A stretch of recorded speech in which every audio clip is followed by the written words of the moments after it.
throughout the UT Black Law Students Association Pre-Law Division and served as president.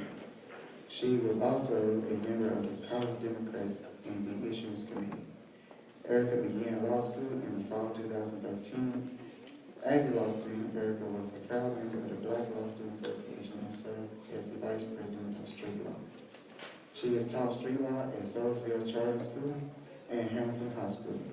Erica is dedicated to social justice, community healing, community restoration, and community development. As a mentor in 901 Evolution Mentorship Program, she teaches cultural classes every other Monday at Riverview K-8. As the president of MBUF Memphis, she coordinated and taught political education classes once a month in North and South Memphis.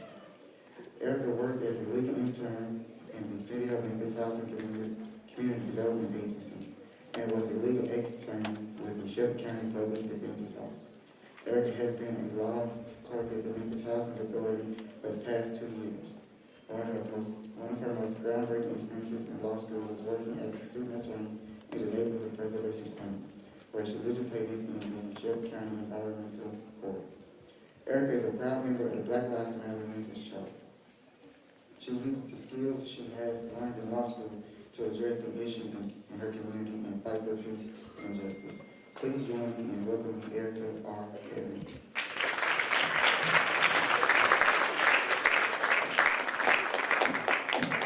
Thank y'all. How y'all doing? Good. Okay, that's awesome. Super excited to be here today and speak with y'all. Black History Program has been super dope. So I'm excited to be a part of it. All right, y'all. So today, I want to talk about power. All right. So in the context of Black history, what that can look like, and how we can use our power to make a difference in our community and fight for peace and justice. All right, so what is power? Power is the ability to determine the destiny of our lives and to have no choices. It's the ability to live under laws and policies that reflect our principles and our values. And I'd like to suggest that right now, that doesn't appear to be true. And so power is also the ability to influence others to get your desired outcome. So, right now, it looks like we don't have the power that we need to truly influence and to control our own destiny.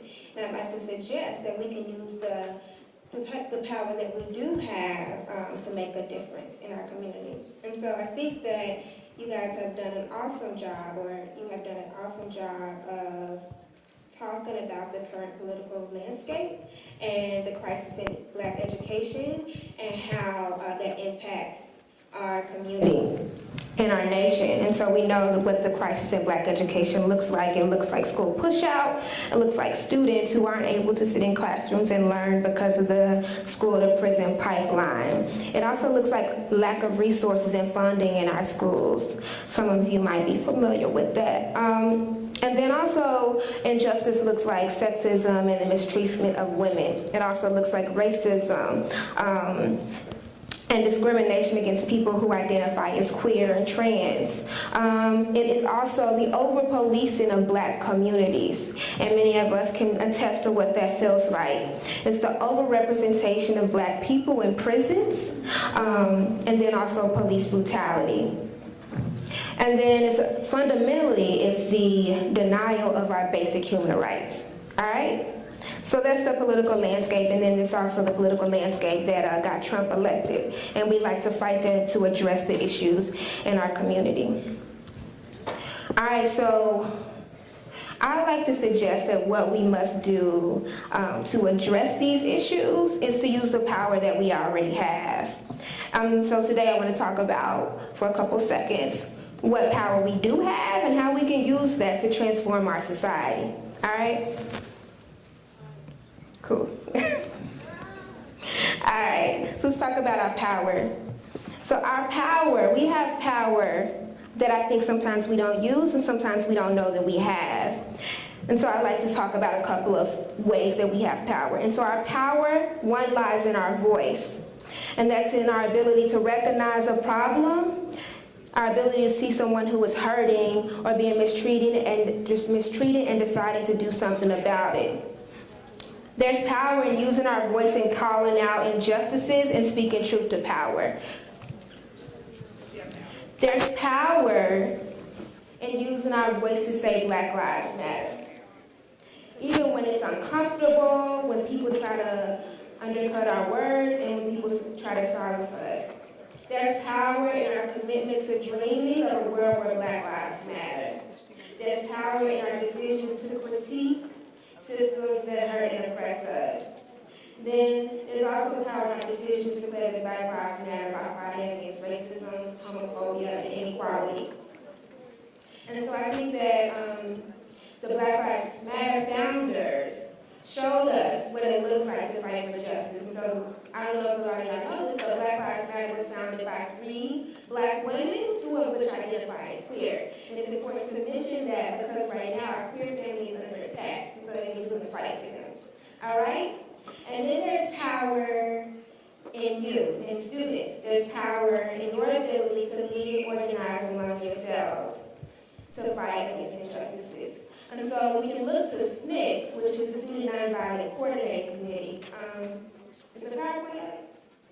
No, it's not sure. It's cool. Okay. So SNCC, I don't know if many of y'all have heard about SNCC, but Student Nonviolent Coordinating Committee was a group of students organized by students with the help of Ella Baker to organize and fight against Jim Crow, register people to vote, and fight for equal rights for Black people. And so this was around the time of the 60s. And so they kind of like did their own thing because they think they were a bit more radical than Dr. King and the Southern Leadership Council. And so I also like to suggest that there's power in our unity and collective power. There's power in our decision to work together, to collaborate, and to recognize that when one hurts, we all hurt. All right? There's power in our unity. And I looked to Fred Hampton to tell me what power looks like in unity. Fred Hampton was the chairman of the Chicago Black Panther Party in the 70s. And Fred Hampton taught us that you don't fight fire with fire. You fight it with water. And so he suggested that, he along with Bobby Seale, suggested that we're not going to fight racism with racism, because that doesn't work. We're going to fight it with solidarity. So there's power in our solidarity, in our unity, and working together collectively. And then there's also power in our innovation and our creativity. Kwame Ture, also known as Stokely Carmichael, taught us that if we look around the world, if we look to Africa, if we look to the way that people of African descent have struggled and fought against colonization and racism, then we find power to dream. We find the power to be innovative and creative, to work for a world that works for us. And so there's power in looking back at our history and looking to the ways in which our people have struggled. And then there's power to dream. So I'd like to ask you, what are your dreams? What type of world do you want to live in? What are your hopes? What do you want to be when you grow up? And so I'd like to suggest that there's power in dreaming, power in envisioning a world where Black lives matter. And then there's power in our vote. So a couple of y'all might already be 18 and you can vote. And then some of y'all will be a couple of years before you're able to vote. But I'd like to suggest that there's power in our vote. Fannie Lou Hamer, who's a freedom fighter out of Mississippi, taught us that there's power in our ability to vote, right? If we use it strategically. There's power in participating in the political process. And so what Fannie Lou Hamer did is she got together with a couple of her friends down in Mississippi, and they registered people to vote. And so the Democratic Party in Mississippi would not let them in to their party because they were Black. They formed their own party. That's innovation. And then what she did, she went up to their the Democratic Convention and they shut it down. And so she had the president, who was Lyndon B. Johnson at the time, shook, right? And so there's power and somebody will let you in creating your own thing, but then also recognizing the power in voting. And so the reason that she did was she believed that if Black people were able to vote, they would be able to vote for people who had who wanted to address their issues, who wanted to work for what was best for the whole community, not for just one. And so there's power in using our vote. All right? And then there's also power in our story and our lived experiences. And so it's important to know that you have your own power and your ability to determine what's going on in your life, what your problems are, and then also being able to determine how we get free and solve the problems in our community. I think that a lot of times we don't understand that we have the solutions and the answers to our problems. Ella Baker, a Black woman and a humanitarian, also an organizer in the Black freedom struggle, taught us that we are leaders, that we are the leaders that we've been waiting for. That there probably won't be another Martin Luther King, but that all of us in here are leaders, right? And we're the ones that are going to have to struggle to get free and fight for justice. Ella? Right, okay. Ella Baker also taught us that while we know the solution to our problems, we also know how to fight. And she taught us that we know what we need to win and that we have all that we need to win. And that's important. There's power in the people. And so if we